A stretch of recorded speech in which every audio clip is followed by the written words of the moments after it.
Gildan Media, a division of Recorded Books, presents 13ers, Why Only 13% of Companies Successfully Execute Their Strategy, and How Yours Can Be One of Them. Second edition. By Daniel F. Prosser. Narrated by Peter Lerman. Publisher's note: this audiobook refers to figures included in the print and e-book editions of the book. Yesterday I was clever, so I wanted to change the world. Today I am wise, so I am changing myself. Rumi. Forward. Harville Hendricks, Ph.D., and Helen LaKelly Hunt, Ph.D. Since our expertise is in relational psychology, and more specifically, in couples therapy, we seldom receive a request or opportunity to write a foreword on another topic. Nor do we usually accept such requests, since doing so would put us outside the bounds of our competence, and our views would be mere opinion. But we could not turn down the honor and opportunity to write the foreword to 13ers, not because we have competence in the world of business, but because the author has invited us into a stimulating, provocative conversation about the intersection of the world of business and relationship science. In addition to being our dear and great friend and sometimes consultant, Dan Prosser's intelligence, successful experience in his craft, and his wisdom make him a source thinker. His views could have a transformative impact not only on the world of business, but also on a society in radical need of a value transformation. Although we are not historians, nor do we have proficiency in economics, as relational psychologists, we do look at things historically. So we will set our comments and the author's thesis in a world historical context to amplify its significance and to show its relevance to the larger human situation. We will make some psychological observations. But first, we will define our terms. Since Prosser proposes a value transformation in business, we define the value system and offer 4 comments about how they function in a culture, like Western civilization and its subcultures, business, and education. First, we view a value system as a core belief and a set of behaviors consistent with that belief that a culture deems essential to its survival. A culture, therefore, at its most basic level, is the expression of a value system. Second, since a culture consists of social institutions like business and education, all institutions of society are embodiments of that value system. Third, to change a culture, it is necessary to change the value system operative in its social institutions, like business, education, and religion. Finally, a value system tends to change when it no longer serves the core need for survival. Now we create a short mosaic of value system transitions in the history of Western culture. To the best of our knowledge, cultural historians have identified only 3 value systems in the cultures and economies of Western civilization and the cultures upon which it is based. The hunter-gatherers constituted the first human culture. Since the concept of ownership did not exist then, the land and all its resources were shared by small bands of bonded couples cooperating in the search for food and shelter. The survival of the tribe was their primary value. It was ensured by an ethic of cooperation and sharing. Commitment to this value system served these nomadic foraging societies for about 1.8 million years. About 11,000 years ago, hunter-gatherers settled down into villages and began to raise crops and breed animals, giving birth to the experience of ownership and the development of the concept of property. Eventually, property ownership and power were co-opted by the authorities, beginning with the husband, eventually giving birth to the monarchy as a new value system. The monarchy replaced the tribe as the primary value system because the monarch's power was connected with the survival of realm and the welfare of the individual. Since property had to be protected and more acquired to consolidate power, a social and economic hierarchy was developed, beginning with the husband who owned his wife, children, houses, land, and animals. As settlements became villages, then towns and cities, and eventually nation-states and empires like Egypt, Greece, and Rome, the hierarchy evolved from the husband to the village elder to the mayor, and eventually to kings and emperors. To preserve and acquire property in the form of land, animals, people, and other territory, it was deemed necessary for the survival of the tribe, the village, and eventually the city and empire. The only appropriate action of the subjects was obedience. Obedience was owed to the husband, who owned his wife, children, land, animals, and grain, and eventually slaves. The husband owed obedience to the tribal elder, who controlled the village, and eventually to kings and emperors. In this vertical political and economic structure, monologue was the structure of all conversations. Listening was not yet a cultural practice. The flow of information and opinion was one way, from the monarchical authority down to the lesser privileged. This continued into the High Middle Ages, when a slight shift occurred in the distribution of land by the monarchy to the elite, but not in property ownership as the value system. In the feudalistic society, consisting of manorial land worked by serfs, not even people, including the elite, belonged to themselves. Everyone belonged to the patriarchy, the authority above them, and the entire chain belonged to the absolute monarch of the realm, a vertical system of absolute authority that began to be eroded in the 15th century. The erosion of the monarchy as absolute authority began in the 15th century, with scientific discoveries that established new views of the universe, the rediscovery of Greek philosophy, which threatened to replace faith with reason, the fight for religious freedom with the rise of Protestantism, and the political revolutions that dethroned monarchs and gave birth to democracy. This direction was fed by the rise of a merchant class, the development of an exchange economy based on money, the expansion of trade, and the Industrial Revolution. All these momentous events led not only to the weakening of the hegemony of monarchy, but also to the unraveling of the medieval synthesis and the shift from feudalism towards capitalism. In the midst of all these radical cultural and economic shifts, a new construct emerged called the individual. This individual belonged to him or herself, and its preservation and enhancement became the new value system of the Western world, replacing the monarchy. The features of this individual were derived from Newton's view that all objects in the universe are separate and self-contained, Darwin's view that the capacity to adapt to one's environment was essential to survival, and Freud's view that humans were instinct-driven organisms, obsessively seeking satisfaction of their desires. These features add up to an individual who is autonomous, independent, and self-sufficient. Such a creature was a radical contrast to the former reality of being a subject of the monarchy.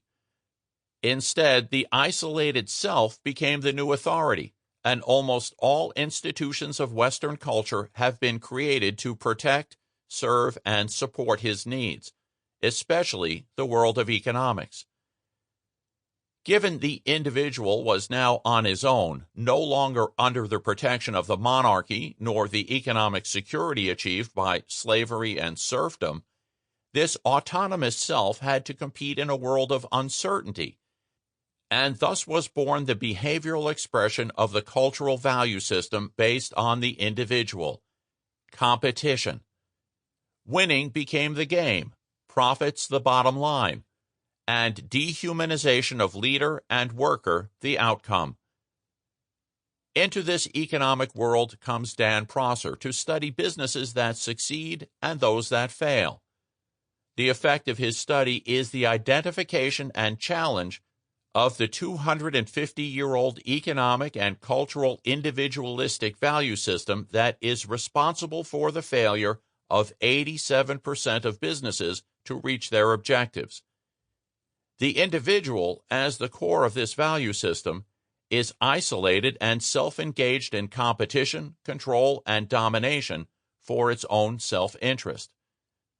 What the author offers as a radical and new alternative for the business world is a trilogy of relational behaviors: cooperation, collaboration, and co-creation that express a new relational value system. To put these behaviors into action requires a shift in conversation from monologue, which is the core feature of the competitive individual, to dialogue, which is the core feature of a relational value system.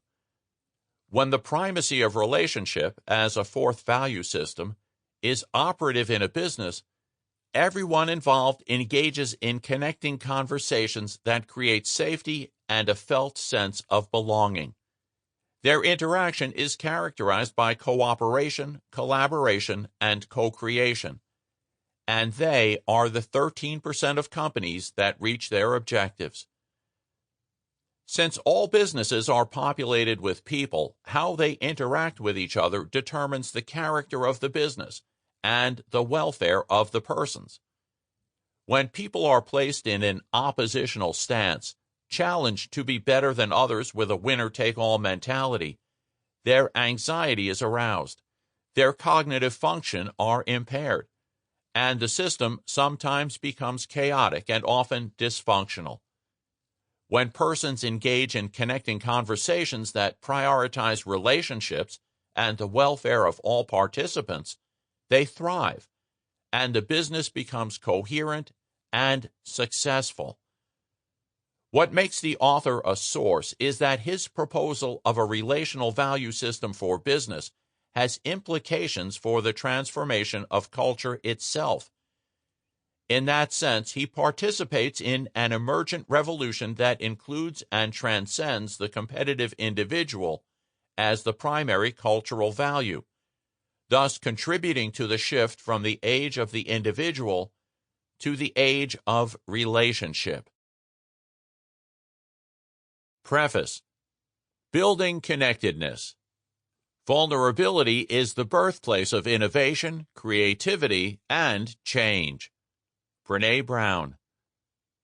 It wasn't that long after I had signed the final paperwork to sell both of my technology businesses to two different corporations in the same week that I realized I was likely heading off in the wrong direction with my career. As I'm sure others who have sold their businesses have found, working for a newly mashed up or successor company doesn't always work well for a die-hard entrepreneur who wants to play a much larger role in changing the culture of business. It took some serious reflection over the several months following that to discover what I was truly committed to: the possibility of a world where people love what they do and have what they want in every dimension of their lives. But then, how was I going to fulfill a goal that seemed as impossible as this one? The commitment felt a bit overwhelming to me, and it didn't take long for me to realize I had way more questions than I had answers. But what really kept nagging at me was this one question: what is it within a certain few companies that make them stand apart from so many others that struggle to execute their strategy, grow rapidly, keep turnover low, become icons to their own employees? 13ers is the opportunity for me to share what I believe is the single most important quality that needs to be embraced by business leaders who care not just about income and profits, but also about the impact they have on others, their employees, suppliers, customers, family, and the world. I truly believe that of all the factors that impact the success of businesses, connectedness is the one element missing in the majority of today's organizations. If today's leaders actually focused on building the connectedness their employees crave, they would see a many-fold increase in performance and bottom-line results. Connectedness isn't just a value, it's a way of life for some organizations. And yet, it's somewhat of a foreign concept in our business culture today. What would you say your employees most want from their experience of working for you? Would you believe it if I told you connectedness is their greatest desire? To be a part of your team, or not? Then would you believe me if I told you that love was the principal feeling that makes working for you worth it? People will leave your company to find the love they are looking for, that you're unable to provide. Now, in business, we generally don't talk much about love. It's too bad this is such a taboo subject. Yet, if you were to ask the employees of successful top companies, specifically those I call 13ers, who are among the very top performers in their industries, you would learn the presence of love is the real difference between them and all the others. Of all the rules, principles, and values that define a company, love is the one feeling that rises above all others and makes the difference in their culture. Yet it's also the one topic that makes leaders the most uncomfortable. It's definitely time to change this reality. I think you can at least understand when I say that we as humans crave connecting with other human beings. Then why isn't this a major issue or topic that businesses explore when seeking to improve performance? Perhaps it's because most people don't know how to talk about it. After all, forming connections is an art. Yet, when connecting is practiced well, the bottom line results can be astonishing. I can't wait to share all of this with you. I have some ideas about why leaders tend to resist the notion of expressing love in the form of connectedness and how to transform it. And yet to say that no one is talking about it would be wrong. Actually, there are several people and programs pointing in this direction, but it seems too few leaders are paying attention. Best place to work companies succeed through conversations that build connectedness. By the time I finally sat down to write 13ers, I'd been studying the subject of business performance for the better part of 40 years.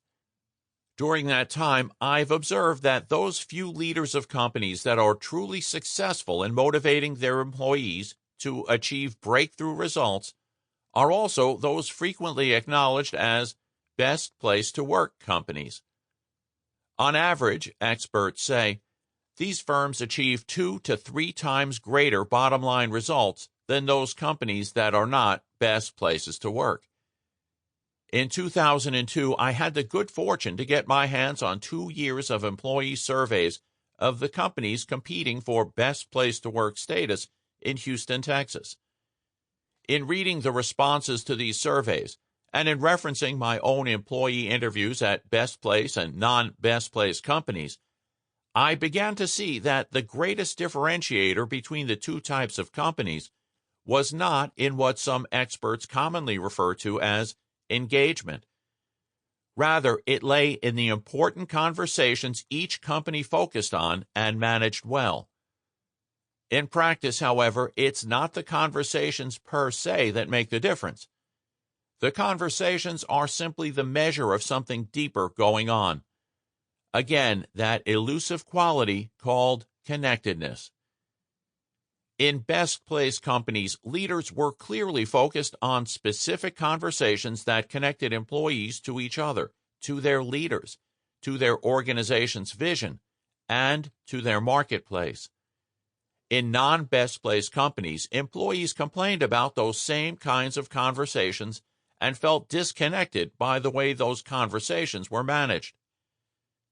The challenge of building a best place to work company isn't getting employees to be more engaged in their work, but in understanding the true nature of human interaction and the key to success: connectedness.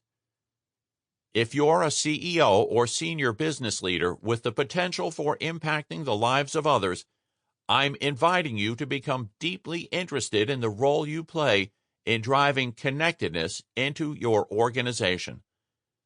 I don't make this invitation lightly. I actually implore you to learn about how connectedness and the lack of it, disconnectedness, play a critical role in your employees' workplace experience and ultimately the successful execution of your vision. Heck, connectedness actually plays a key role in the primary design of your strategy, even before you have a chance to take action on it. Overall, I'm convinced it's connectedness that is going to determine whether you make the kind of numbers or outcomes that are truly possible for you and your business. Leading the conversations that build connectedness. Before writing 13ers, I was introduced to the work of Dr. Brené Brown, a University of Houston researcher who has compiled and documented her own observations about the workplace, confirming and validating what I have been talking to audiences and clients about for the past 13 years. Her principal message is this: if you want an organization that produces breakthrough results and leads your industry, you must confidently lead the conversations that will bring connectedness to your company and give real meaning to the work your employees are doing. From where I stand, that means being courageous enough to be vulnerable. For the most part, we've come to believe that being vulnerable is not a value that pays. According to Brené Brown, women business leaders are taught that they must be perfect, while male business leaders are urged to be strong, to show no emotions. But without vulnerability, the connectedness within your organization will be stifled.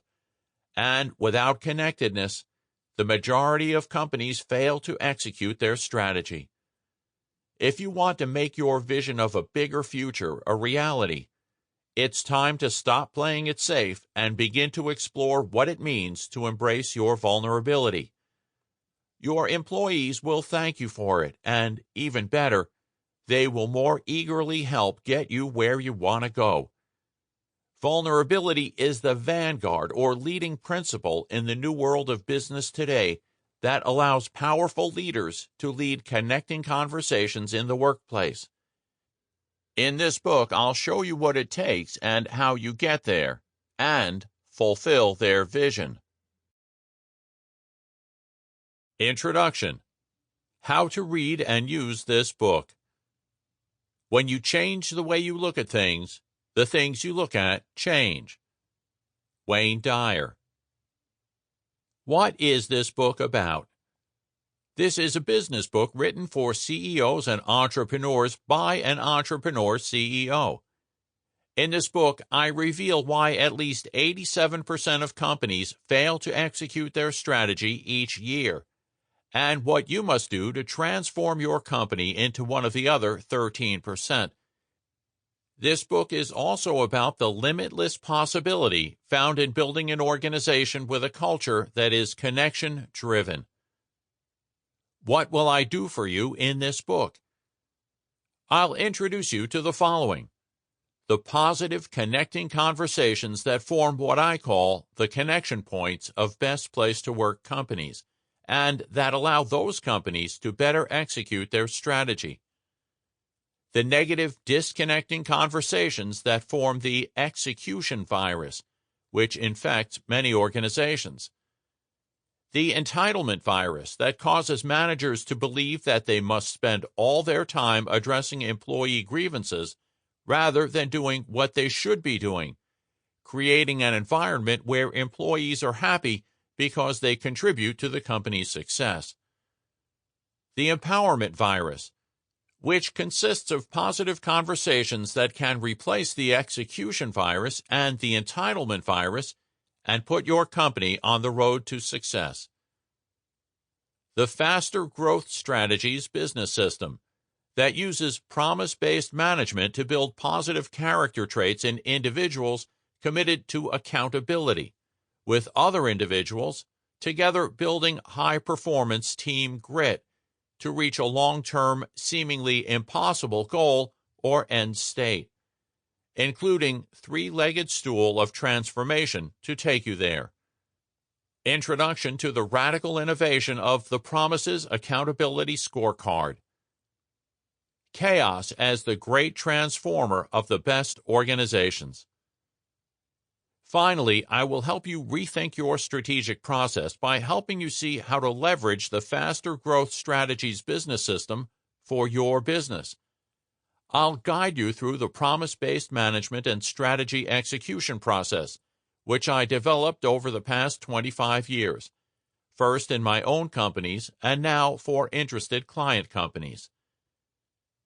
Why I believe it's time for this book. Whether you're a for-profit organization or a nonprofit, you need to be aware of the fact that more than 87% of all companies with a strategy fail to meet the goals of that strategy each and every year. These aren't my numbers. According to most business experts, Robert Kaplan, Peter Drucker, and others, it's actually approaching 90% or more. The problem is rarely the strategy, although that is where most business leaders spend their time looking for problems when their business isn't performing as expected. I've never seen a plan of any kind that made money for its planners. The only thing I know that makes money is a well-executed strategy. This book, then, is about execution of strategy. More important, it's about who you must be as a leader to build the kind of teams where your employees will reliably help you execute your strategy. How should you read this book to get the most out of it? I'm asking you to bring a certain way of thinking, a new mindset, if you will, to this task. I want to introduce you to the thinking behind companies that stimulate a sense of limitless possibility in the workplace to assure execution of their strategy. And what you're going to learn is that limitless possibility is a notion that any organization can build and thrive on. You also need to know that what kills the notion of that limitless possibility is disconnection within your workplace. The biggest disconnector in business is the behavior I call unilateral knowing, the rigid and narrow belief that you, the leader, must know the answer to any and all issues. In that case, you kill off any other possibility of seeing it any other way, or allowing anyone to contribute to you, which leaves everyone around you with only one course of action, the one you think you know. Real leadership versus playing it safe. Most companies are unable to execute their strategy because their leaders have a habit of playing it safe. It takes courage to be so vulnerable that you can walk into a meeting and engage others in an authentic inquiry to uncover real solutions. What does it feel like to listen as someone 20 or 30 years your junior offers a valuable insight that wasn't even on your radar when you started your business? How do you respond? Do you say, "That's not how we do it around here," or "That doesn't make sense"? Well, it's those comments that disconnect the organization you're trying to build, both from you and then your employees from each other. Those responses tell your employees that maybe they aren't as valuable to you as they might have originally thought, when possibly it's your own worth that took the real hit. Pretty soon, after hearing your responses again and again and having their contributions rejected, employees will leave. With them will go your best chance at gaining the breakthroughs and innovation you've been looking for all along. The cure for this lack of connection is authentic leadership, which means uncovering the assets that others possess and that can be expressed in ways that you never before thought possible. And to be an authentic leader, you must be willing to be vulnerable. I can't stress that enough. This distinction is what sets great companies apart from the merely good ones. These are the things I want to talk to you about in this book. Embracing vulnerability is leading out loud. In business, we experience some of our greatest victories, but we also are forced to face many of our greatest fears. I've never known it to be any other way. How we handle those fears determines our success as leaders and, to a greater extent, our employees' success. Sample complete. Ready to continue?